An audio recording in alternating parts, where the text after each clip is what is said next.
Welcome to मीमांसा academy. ये lecture है हिस्ट्री का। और हिस्ट्री के अंतर्गत हम पढ़ रहे थे सिंधु घाटी सभ्यता।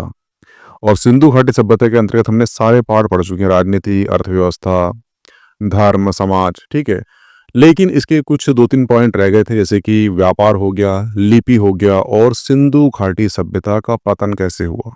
ठीक है, तीन पार्ट बच गए हैं इसके, तीनों पॉइंट को हम आज खत्म कर लेते हैं पढ़कर।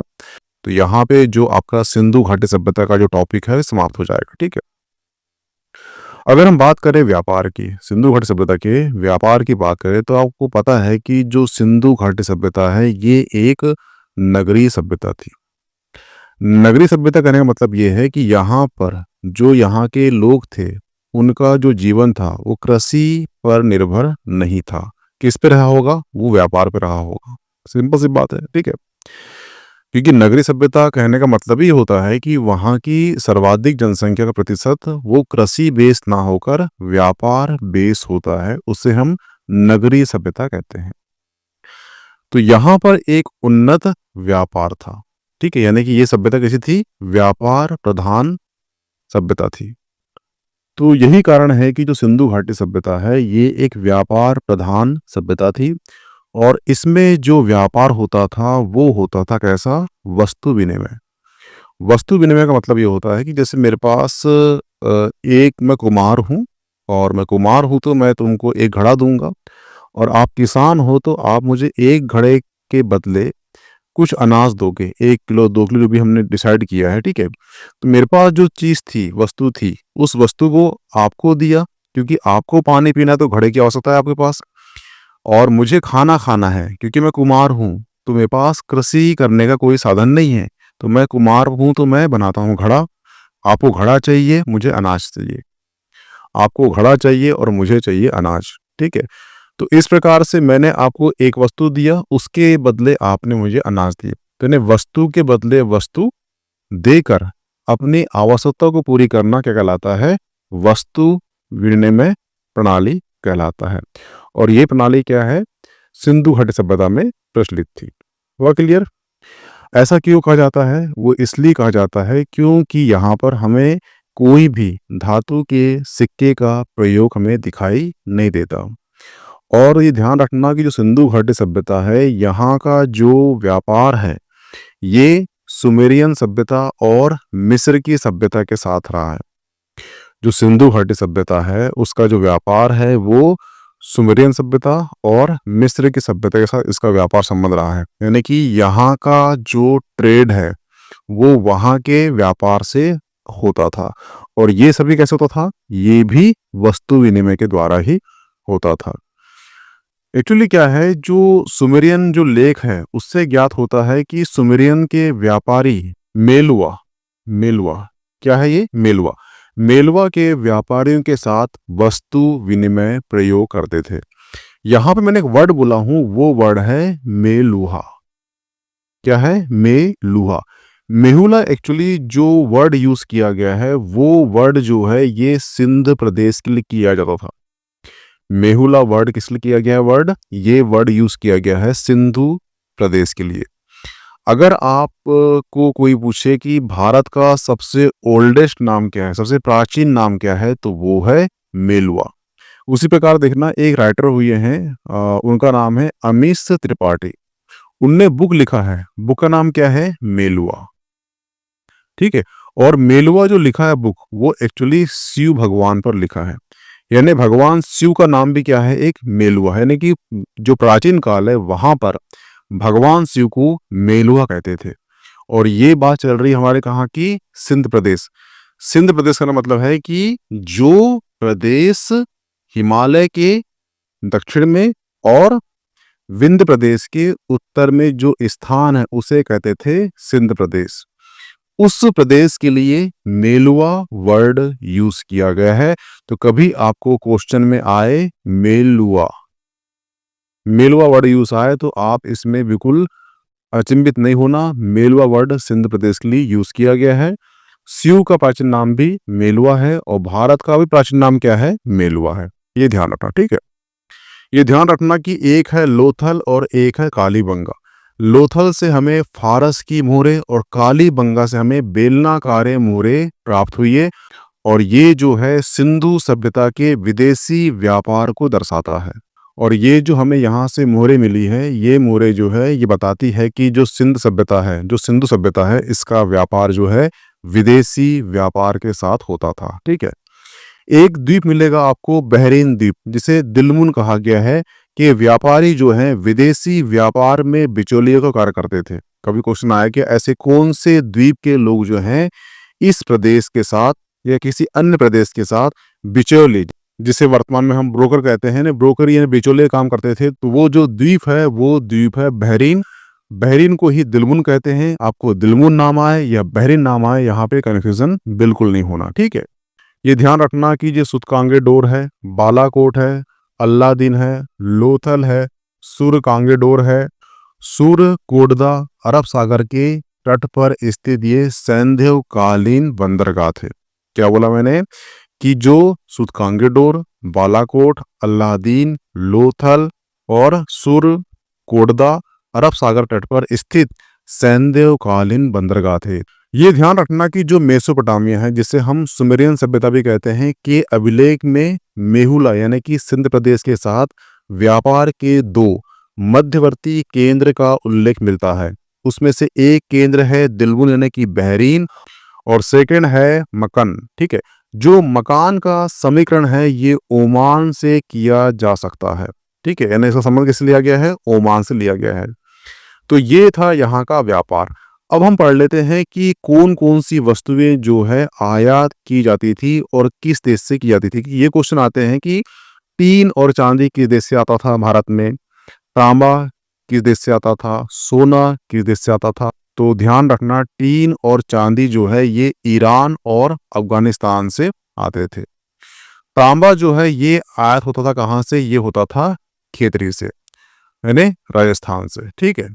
सोना जो है ये ईरान और अफगानिस्तान और दक्षिण भारत का जो कर्नाटक है वहां से सोना आयात होता था।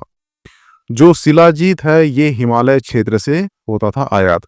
जो नील रत्न है ये बदखासा यानी कि अफगानिस्तान से ये आयात होता था।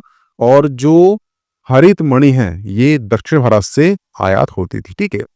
तो ये सभी हैं वस्तुएं और ये सभी हैं स्थल जहां से इन वस्तुओं का आयात होता था, जहां भी बुलाना। जैसे कि खेतरी जो है ये फेमस किसके लिए है? राजस्थान के लिए। और आपको देखना कि वर्तमान में जो खेतरी है यहाँ पे तांबे की खाने भी है। नेक्स्ट टॉपिक है वो है लिपि, यानी कि जो सिंधु घाटी सभ्यता या हड़प्पा सभ्यता है, यहाँ पे जो लिपि मिली हमें, इस लिपि को आज तक पढ़ने में सफलता नहीं मिली है। पर ध्यान रखना, सर्वप्रथम सिंधु लिपि को जो पढ़ने का प्रयास किया था उनका नाम है वेडन। वेडन। ठीक है। कभी कभी क्वेश्चन आ जाए आपको कि वो व्यक्ति का नाम बताइए जो सिंधु घाटी सभ्यता की लिपि को पढ़ने का प्रयास किया था। मैंने क्या बोला हूं? प्रयास किया था, पढ़ नहीं पाया था। उनका नाम है वेडन। ठीक है। सबसे बड़ा क्वेश्चन कि यहां से क्वेश्चन करता है कि यहाँ की लिपि कैसी थी। तो यहाँ की लिपि जो है वो थी भाव चित्रात्मक लिपि थी। अब क्वेश्चन ये उठ रहा हो कि भाव चित्रात्मक लिपि कैसी होती है।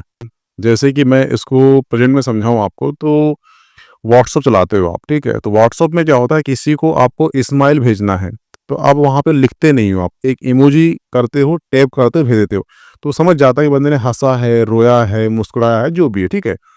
तो ये जो इमोजी है ये बता रहा है कि उसने हंस दिया है, ये इमोजी है बता रहा है कि रो रहा है, ये इमोजी है बता रहा है कि गुस्से में है। ठीक है। इमोजी ने बता चुका है कि वो बंदा हंस रहा है, रो रहा है या फिर मुस्कुरा रहा है। तो ये इमोजी क्या कर रहा है वर्तमान में? ये इमोजी कर रहा है भाव चित्रात्मक प्रदर्शन कर रहा है। क्योंकि उस समय जो है लिपि नहीं थी, लोग पढ़ना जानते नहीं थे, लोगों को भाषा आती नहीं थी, तो लोग जो है इसी प्रकार की जो भाव के आधार पर अपने जो अभिव्यक्ति है उसको एक्सप्रेस करते थे, उसी को कहते हैं भाव चित्रात्मक लिपि। जैसे किसी को कुछ बताना है तो वो करते थे एक्सप्रेस, तो वहां पे उसके भाव थे। ठीक है। और भाव के माध्यम से बताता था। ठीक है। कभी कभार उसे वो चित्रित करके बताता था कि ये मुझे चाहिए इस टाइप का। ठीक है। तो उसे कहा जाता है भाव चित्रात्मक लिपि। वर्तमान में इसे आप लीजिए, एक इमोजी जो हम यूज करते हैं वो एक्चुअली भाव चित्रात्मक लिपि ही है। ठीक है। और ये जो दाएं से बाएं लिखी गई लिपि को बोलते हैं बेस्टोफोड़न। बेस्टोफोड़ लिपि कहते हैं। कभी क्वेश्चन आ जाए कि उस लिपि का नाम क्या है जो दाएं से बाएं लिखी जाती थी, तो उसका है बेस्टोफोड़न। और ये किस काल की है, तो ये सैंधव काल की है, सिंधु घाटी सभ्यता की है। हुआ क्लियर? यहाँ की सभ्यता में सर्वाधिक जो प्रचलित चिन्ह मिला है वो मिला है मछली का। मछलियां क्यों मिला होगा? सिंपल सी बात है, अगर ये सभ्यता नदी किनारे बसी है तो नदी में होगी मछली, और नदी का यूज किया जाता था किसके लिए? व्यापारिक मार्ग के लिए। तो सिंपल सी बात है, सर्वाधिक जो चिन्ह है किसके मिलेंगे? वो मिलेंगे मछली के। और ये ध्यान रखना कि ये जो हड़प्पा कालीन सभ्यता है, यहाँ पे करीबन करीबन 2000 मोहरें मिली है। ठीक है। और इसमें सर्वाधिक मोहरें 500 मोहरें मिली। कहाँ पे? वो मिली है मोहनजोड़ो मिली है, मोहन जोड़ो मिली है। ठीक है, ध्यान रखना। कभी आपको ये क्वेश्चन आए कि सर्वाधिक मोहरें कहाँ से मिली है, तो वो मिली है मोहन जोड़ो से मिली है। कितनी मिली है? वो 500 मिली है। कभी ये क्वेश्चन आया कि ये मोहरें मिली है, सर्वाधिक मोहरें किसकी बनी हुई है, तो वो सेल खड़ी की बनी हुई है। ध्यान रखना। हुआ क्लियर? और मैं आपको बता चुका हूं कि जो सिंधु लिपि है, इसको पढ़ने का पहला प्रयास किसने किया था? वो किया था वेडन ने किया था। नाप तोल की इकाई जो है 16 के अनुपात में थी, यानी कि 16, 32, 64 इस प्रकार से 16 के अनुपात में थी। जैसे कि वर्तमान में क्या है? 10, 20, 30 इस प्रकार से जो उस समय की नाप तोल इकाई थी वो 16 की इकाई में यहाँ से प्राप्त हुई है। ठीक है। और जो बाट है, यानी बांटने की जो तौलने वाला सिस्टम था, वो एक्चुअली दशमलव प्रणाली पर आधारित था। और ये ध्यान रखना कि एक हुआ है मोहनजोड़ो और एक हुआ है लोथल। लोथल और मोहनजोड़ो से हाथी दांत स्केल मिला है। जो लोथल और मोहनजोड़ो से हाथी दांत स्केल मिला है, तो कभी क्वेश्चन आया कि हाथी दांत स्केल कहाँ कहाँ से मिला है, तो वो मिला है एक लोथल से मिला है और एक मिला है मोहन जोड़ो से मिला है। ध्यान रखना। और ऐसा संभावना किया जा रहा है कि इस स्केल का जो यूज है लंबाई मापने में किया जाता रहा होगा। ठीक है। तो ये था आपका लिपि वाला चैप्टर। अगर हम बात करें पतन की, तो जो सिंधु घाटी सभ्यता है, यहाँ पर पतन के लिए जो विद्वान है उनके बीच में काफी मतभेद है। जो नेक्स्ट पॉइंट है वो है हड़प्पा सभ्यता का पतन। तो जो हड़प्पा सभ्यता है, इसके पतन के लिए बहुत से विद्वानों के बीच में बहुत सारे मतभेद हैं।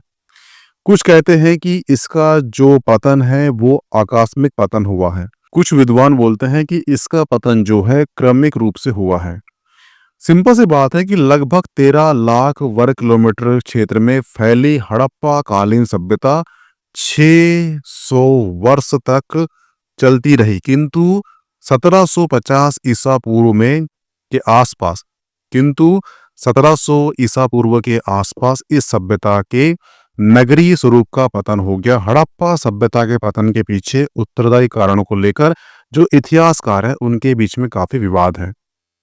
विवाद क्या है? कुछ बोलते हैं कि इसका जो पतन है बाढ़ से हुआ है, कुछ बोलते हैं कि आर्य आक्रमण से हुआ है, कुछ बोलते हैं कि जलवायु परिवर्तन से हुआ है, कुछ बोलते हैं प्राकृतिक आपदा से हुआ है, कुछ बोलते हैं प्राकृतिक असंतुलन से हुआ है। ठीक है।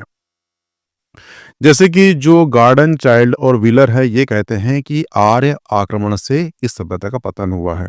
उसी प्रकार S.R. राव और जॉन मार्शल और मेक ये मानते हैं कि इस सभ्यता का पतन जो है बाढ़ से हुआ होगा, क्योंकि ये सभ्यता कैसी थी? नदी किनारे बसी हुई थी, यानी बाढ़ आई होगी और सभ्यता का पतन हो चुका होगा। एक इतिहासकार है वो है R.L. स्टाइल, एक है अमलानंद घोष। इनका मानना है कि इस सभ्यता का जो पतन है वो जलवायु परिवर्तन से हुआ होगा। नेक्स्ट है KUR और कैनेडी। इनका मानना है कि इस सभ्यता का पतन जो है प्राकृतिक आपदा से हुआ होगा। एक है ferry service, referee Mughal, BK Thapar. इनका मानना है कि इस सभ्यता का पतन जो है पारिस्थितिकी संतुलन से हुआ होगा। ठीक है। और ये जो इतिहासकार बोले हैं कि ये सभ्यता का पतन इस प्रकार से हुआ है, इसके पीछे इनके कुछ तर्क हैं। जैसे कि जो मोहनजोड़ो से 38 नरकंकाल मिले हैं। क्या? कौन से? नरकंकाल मिले हैं जिन पर धारदार अस्त्रों के घाव हैं। तो ऐसा कहा जाता है कि आर्यों ने यहाँ पर आक्रमण किया होगा और इस प्रकार से इस सभ्यता का पतन हुआ होगा। उसी प्रकार से हड़प्पा में स्थित एक कब्रिस्तान एच मिला है। कब्रिस्तान एच से ऐसा नरकंकाल प्राप्त हुआ है जो अपने आकार प्रकार में हड़प्पा कालीन निवासियों से भिन्न है। इसे किसी आक्रमणकारी कंकाल का माना जाता है। यानी कि जो हड़प्पा कालीन जो कब्रिस्तान एच है, वहां से एक ऐसा नरकंकाल मिला है जो नरकंकाल हड़प्पा कालीन जो लोग थे उनकी कद काठी से मेल नहीं खाता। तो ऐसा माना गया है कि यहाँ पे कोई बाहरी आक्रमण हुआ होगा और वहां पर इनके भी नरकंकाल मिले हैं। ठीक है। जो ऋग्वेद है, ऋग्वेद में जो इंद्र है, ऋग्वेद में जो इंद्र है उसको बोलते हैं पुरंदर। पुरंदर बोलते हैं। क्या बोलते हैं? पुरंदर बोलते हैं। पुरंदर का मतलब होता है दुर्गों को नष्ट करने वाला। और यही सेम चीज जो इंद्र है, इंद्र को ही ऋग्वेद में वृत्तासुर हंता, एक और नाम से पुकारा गया है, वो है वृत्तासुर हंता। वृत्तासुर हंता, वृत्तासुर हंता कहा गया है, जिसका अर्थ है वृत्तासुर की हत्या कर जल को मुक्त करने वाला। यहाँ इंद्र को बांध को नष्ट कर जल को मुक्त करने का श्रेय दिया जाता है। ये ऋग्वेद में कहा गया। इनके साक्ष्य को लेकर बोला जाता है कि यहाँ पे जो सभ्यता थी उसका संभवतः जो पतन हुआ है उसके पीछे बाढ़ का पानी हो सकता है। ठीक है। उसी प्रकार से ऋग्वेद में ही एक शब्द मिलता है, वो है हरियूपिया। हरियूपिया शब्द का उल्लेख मिलता है, जिसकी पहचान जो है हड़प्पा के रूप में की गई है और इसे इंद्र द्वारा नष्ट किया गया होगा। ठीक है। यानी कि ये सारे तथ्य को लेकर जो वहां के विद्वान है वो ये कहते हैं कि इस सभ्यता का पतन जो है आर्य का आक्रमण से हुआ है, बाढ़ से हुआ है, जलवायु परिवर्तन से हुआ है, प्राकृतिक आपदा से हुआ है, या फिर पारिस्थितिकी असंतुलन से हुआ होगा। ठीक है। तो इस प्रकार से विद्वानों का मानना है। ठीक है। तो आपको याद ध्यान रखना है, तो ये जो क्वेश्चन है ये क्वेश्चन एक्चुअली मेंस का है। ठीक है। तो यहाँ से आप पीटी में कुछ नहीं आएगा, परंतु ये क्वेश्चन मेंस में आएगा कि कौन कौन से विद्वानों ने, सिंपल सा क्वेश्चन आया कि जो सिंधु सभ्यता का पतन को एक्सप्लेन कीजिए। तो आपको ये चारों पांचों जो हिस्ट्रीशियन है, विद्वान है, इनके नाम होना और इन्होंने क्या क्या बोला है ये होना। और यही क्वेश्चन जब ज़्यादा मार्क आता है तो वहाँ पे आप एक एक पॉइंट ऐड कर सकते हो कि यहाँ पे हमें कब्रिस्तान एच मिला है, 38 कंकाल मिले हैं। ठीक है। पुरंदर, ठीक है, वृत्तासुर हंता और हरियूपिया, ये जो शब्द का उल्लेख किया गया है ये सारे सबको आप एक लाइन में वहाँ पे अगर एक्सप्लेन कर देते हो तो आपका जो एक बड़ा क्वेश्चन भी आपसे हैंडल हो जाएगा। ठीक है। ये एक तथ्य है जिसमें कहा गया है कि इन चीज़ों की कोई भी अवशेष वहाँ से नहीं मिला। यानी कि जो हमें ये इतनी चीज़ें दिख रही है, इतने नाम, ये नाम जो है हमें इनके कोई भी हमें तथ्य अवशेष वहाँ से प्राप्त नहीं हुए। कहाँ से? सिंधु घाटी सभ्यता से। जैसे कि नहरों से द्वारा सिंचाई, इसके साक्ष्य नहीं मिले हैं, सिंह के साक्ष्य नहीं मिले हैं, नदी उपासना साक्ष्य नहीं मिले हैं, पन्ना के साक्ष्य नहीं मिले हैं, लोहा के साक्ष्य नहीं मिले हैं और मंदिर साक्ष्य नहीं मिले। इतने सारे जो सिंह, नदी उपासना, पन्ना, लोहा, मंदिर, नहरों के साक्ष्य वहां से प्राप्त नहीं हुए हैं। ठीक है। क्वेश्चन आता है आपको कि सिंधु सभ्यता में क्या सिंह के साक्ष्य मिले हैं, ठीक, इसके साक्ष्य नहीं मिले, तो वहां पे ये जो 6 पॉइंट है आपको याद होना चाहिए कि ये पॉइंट आपको नहीं मिले हैं। अब क्वेश्चन आएगा तो आप वहां से आराम से हैंडल कर लो कि ये जो नदी, सिंचाई, उपासना, पन्ना, लोहा, ठीक है, मंदिर, सिंह, नहर के साक्ष्य नहीं मिले हैं। वहां पे नहर के तो साक्ष्य मिले हैं, परंतु नहर द्वारा सिंचाई के साक्ष्य नहीं मिले हैं कि जो नहर का यूज सिंचाई लिए किया जाता है ना, इतने एडवांस नहीं हुए थे। ठीक है। क्योंकि वो सभ्यता कैसी थी? वो सभ्यता एक्चुअली नगरीय सभ्यता थी। और नगरीय सभ्यता में क्या होता है, जो कृषि कार्य उतना नहीं होता, जो कृषि कार्य नहीं होगा तो नहर सिंचाई भी हमें साक्ष्य वहां से प्राप्त नहीं होंगे। ठीक है।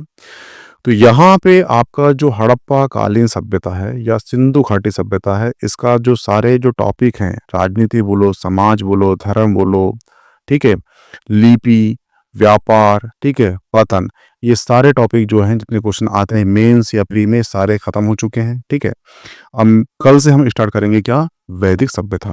Okay thanks. इसकी पीडीएफ आपको मिल जाएगी मीमांसा एकेडमी के एप्लीकेशन पर, तो प्लीज़ उसे डाउनलोड कर लीजिए। मिलते हैं नेक्स्ट टॉपिक में।